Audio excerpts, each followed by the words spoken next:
What's up, people? This is Val and Chuck Chuck.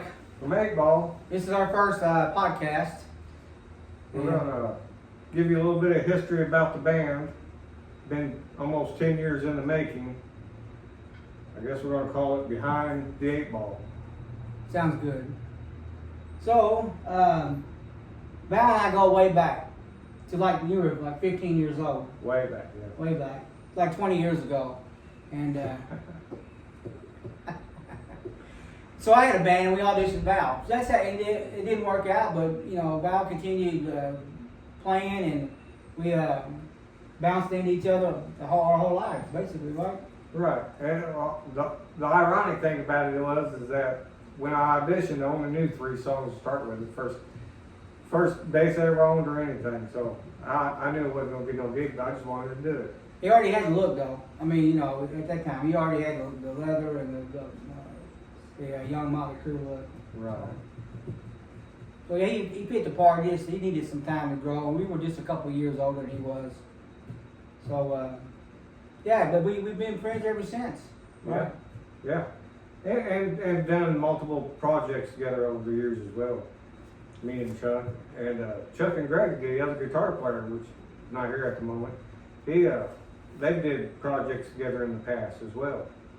And the ironic thing about Greg is that I met Greg once years ago in another project. I come in one night to play, and Greg quit the following night, or that night, of the band that I come to try out for that night, and in Morganfield. So I got to play with Greg one time, and I never really knew Greg, but I knew he was a cool guy, and back then he had a killer look to him, and he could play his ass off back then. And so I always tried to find him, but I never could. The ironic thing was Chuck brings him into this band later on, and we're going down the road like we always do, back and forth to practice, and start bullshitting and going, well, hell, I played in that band. Oh, yeah, I played in that band too. Well, when'd you play in it? Well, wait a minute. Then we figured out Greg was the one I was looking for all them years. So that's it's kind of funny, but Yeah, Greg and I, we've been playing together since 1999, off and on. We've done a couple albums and other projects together, so the core of this band, we've known each other for a long time and played around, and yeah, in the family, it's a funny story because when I had kids and stuff, when they were smaller, Val would always show up at my house going, hey, you want to go play? I got a gig in Australia or someplace like that. I'm like, I got kids, there's no way we can even do that. But he never, you know, he had the tenacity to never give up. And he just kept coming back and coming back, which I admire him for that, because he doesn't quit, he doesn't give up. It's a great idea, a not so great idea. Val is in 110%. I thought about this all day. We joke with you, but yeah, I mean, you're all in. If somebody says we're going to take a football and carve it into a square block, you're 110% into that. So yeah. So anyway, he never gave up. And then after my kids got grown, I did play while my kids were small, but it was limited. And then we started putting together cover bands, and in Val and I, we put together the Metal Masquerade Ball Band. That was for a couple of years. yeah, I don't know, about 15, 16 years ago, something like that. It was, and that was a fun little project. We had another buddy of ours, Murray. He was a clown in it. If you look up the videos on YouTube, you'll see us. You'll see him. It's pretty unique. Put him in a giant toy box. Yeah. There's some fun stories there. And he handed out Black Roses. It was pretty cool. And the band did really well for a couple of years. You know, but as bands do, they rise and fall. And the Metal Masquerade Ball went away like they always do. And we're back to trying to find side gigs. And in the meantime, Val takes off, I guess. I don't know its whole history, but you were playing with a band called Metal Toys, right? Because we're going there, aren't we? Yeah. That's part of it. That was paid. I guess that's payback from the first time we met. Yeah. Anyway, I get fed up with around here because around this area it's really, you either play with the same people over and over, and it's just a big circle jerk. Right. I mean, let's be honest. A lot of the guys are great guys. I'm not putting nobody down, But you can only play with the same people so many times and not go nowhere with They it. don't want to do nothing. They want to stay here. Yeah, In this little pond. It kills me. There's a lot of talent here, but Great they won't do nothing with it. Great talent. Yeah, great It's a guitar damn players. shame. Yeah.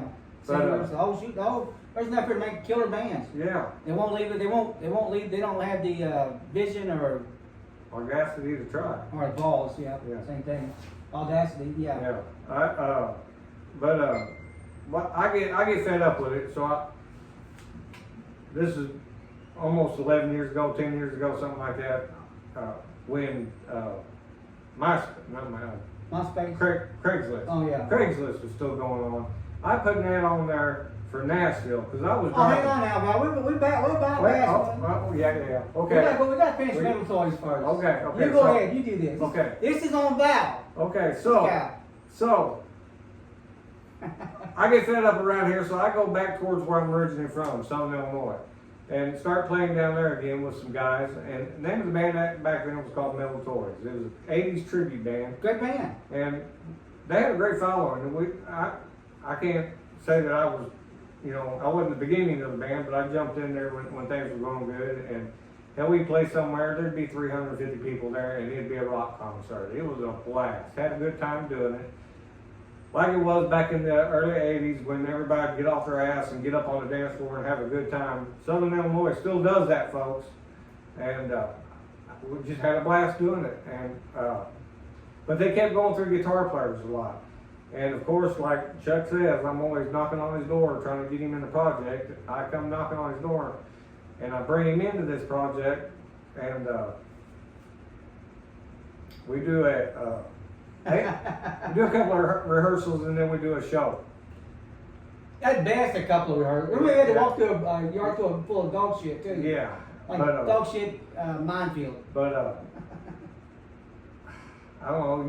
You tell this part of it. Oh, it's all fun and games. It doesn't matter. This is how bands go. A band is a chemistry.